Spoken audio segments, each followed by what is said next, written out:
There are people who imagine walking away from everything: their job, their relationships, their responsibilities. They imagine getting on a bus or a plane, or just driving and not stopping.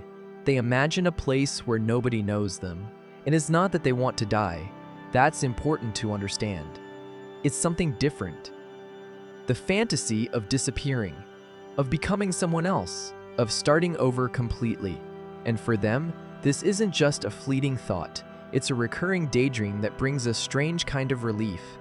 Just imagining it makes them feel less trapped. There's something psychologically important happening here, because this fantasy isn't random. It's not meaningless. It's a signal that something is deeply wrong.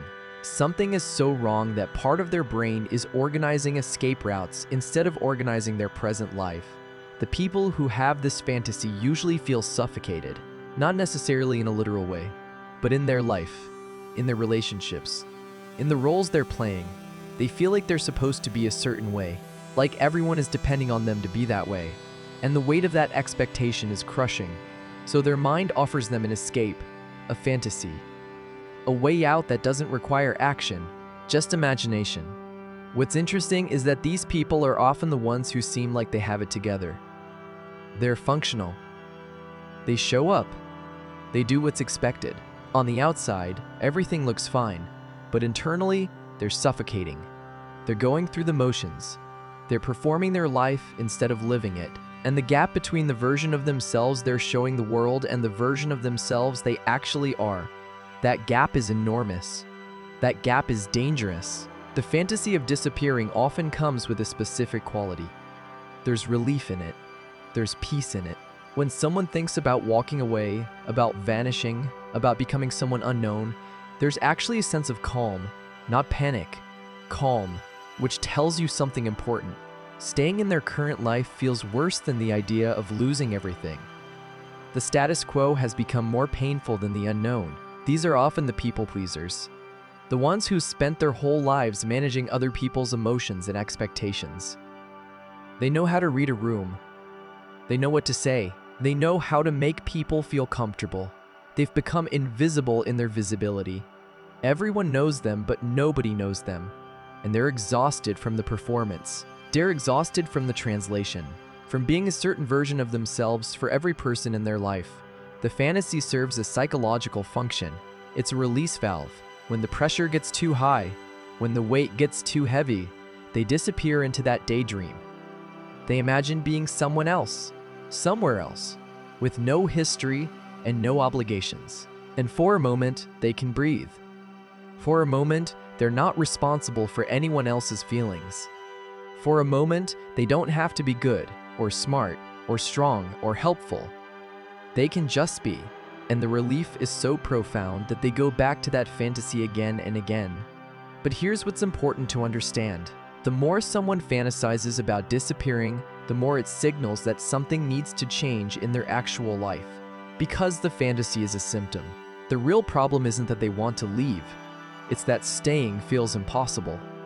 And if nothing changes, if they keep trying to live a life that doesn't fit, the fantasy can become less appealing. The grip of reality can become tighter, and darker thoughts can start to creep in.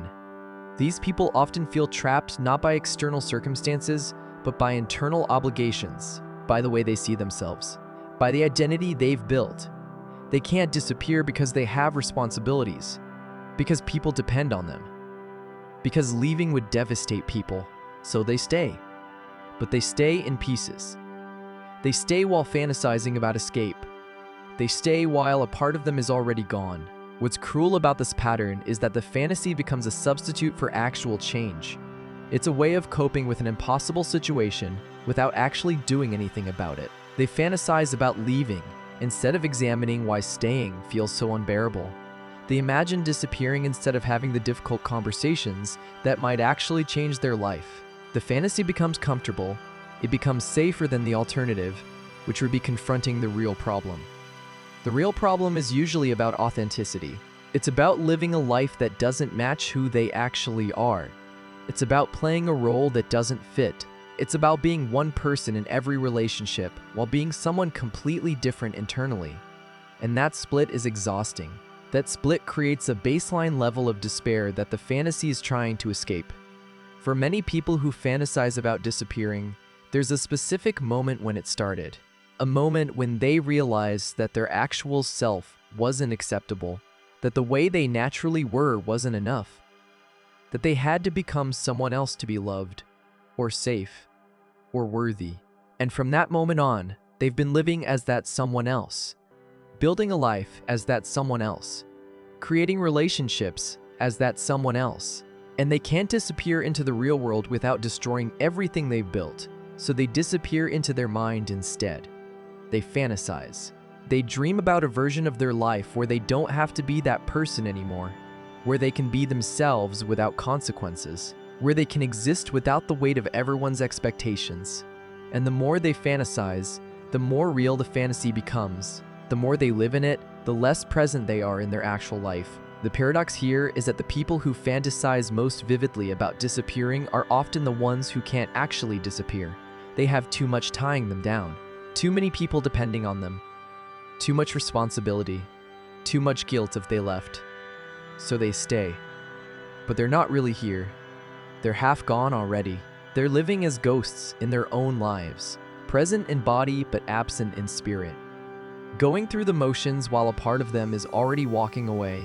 This fantasy can be particularly strong in people who grew up in environments where they had to be a certain way to survive, where being themselves wasn't safe, where their natural temperament or personality or feelings or needs were a problem that had to be fixed.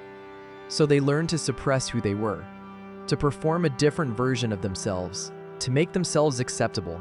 And they became so good at this that they lost track of who they actually were. And now, the fantasy of disappearing is a fantasy of finally being allowed to be themselves, of finally being free. But there's another layer to this. Often, these people are also the ones who were given too much responsibility too early. They became the caretaker, the helper, the one who holds everything together. They learned that their value came from what they could do for others, from how much they could sacrifice, from how much they could take on. And now they're trapped in roles that depend on them being that person. Everyone has come to rely on their strength, their stability, their presence, and they can't step out of that role without feeling like they're abandoning people. The fantasy of disappearing is a fantasy of being relieved of that burden, of not being needed anymore, of not being responsible anymore, of finally being allowed to rest, to fall apart if they want to not be strong anymore. And the relief of that fantasy is so intense, so sweet, that they visit it often. They fantasize about what it would feel like to not be this person anymore, to not carry this weight, to not manage everyone's lives but their own. What's important to recognize is that fantasizing about disappearing isn't the problem.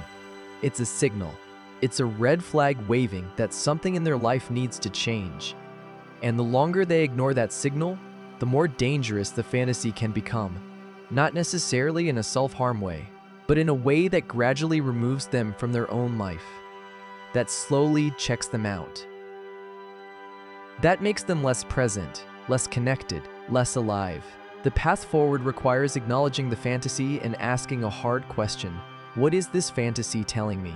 What part of my current life is so unbearable that my mind keeps offering me escape routes? Is it a specific relationship? Is it a job? Is it the role I'm playing? Is it the pressure to be a certain way? Is it the gap between who I am and who everyone thinks I am? Once you answer that question, you can start to make actual changes. Sometimes it means having difficult conversations. Sometimes it means setting boundaries with people you care about. Sometimes it means stepping back from roles you've been playing. Sometimes it means admitting that the life you've built doesn't actually fit you. Sometimes it means grieving the versions of yourself you had to suppress to be acceptable. And sometimes it means letting people down, disappointing them, showing them that you're not who they thought you were. All of that is terrifying. All of that feels like disappearing anyway, but it's a different kind of disappearing. It's the disappearing of a false self. And what emerges on the other side is the chance to actually live, to be present, to be real, to be in relationships where people actually know you, to be in a life that actually fits. If you fantasize about disappearing, if you understand this pattern from the inside, you're not alone. So many people are living as versions of themselves that don't fit. So many people are performing their lives instead of living them. So many people have a part of themselves already halfway out the door. But recognizing that pattern is the first step. Acknowledging that the fantasy is a signal, not a solution. Understanding that you don't have to actually disappear to be free. You just have to be willing to be yourself. In all your realness. In all your messiness. In all your imperfection. In all your authenticity. That's scarier than any fantasy of escape. But it's also the only way to actually stop fantasizing about it. Because when you're finally living a life that's actually yours, you don't need to daydream about leaving it. You're already home. Understanding these patterns, recognizing the signals our minds send when something is deeply wrong. That's what we explore here at The Forgotten Self. We're looking at the psychology behind the fantasies we have, the hidden messages they carry, the parts of ourselves we're trying to escape. If this resonates, if you're seeing yourself in this, subscribe. Because we're building a space where these silent struggles get named, where the fantasies get understood, where you can begin to examine whether you're living or just disappearing slowly. Until next time, ask yourself, am I living my life or am I fantasizing about escaping it? And if it's the latter, start asking why.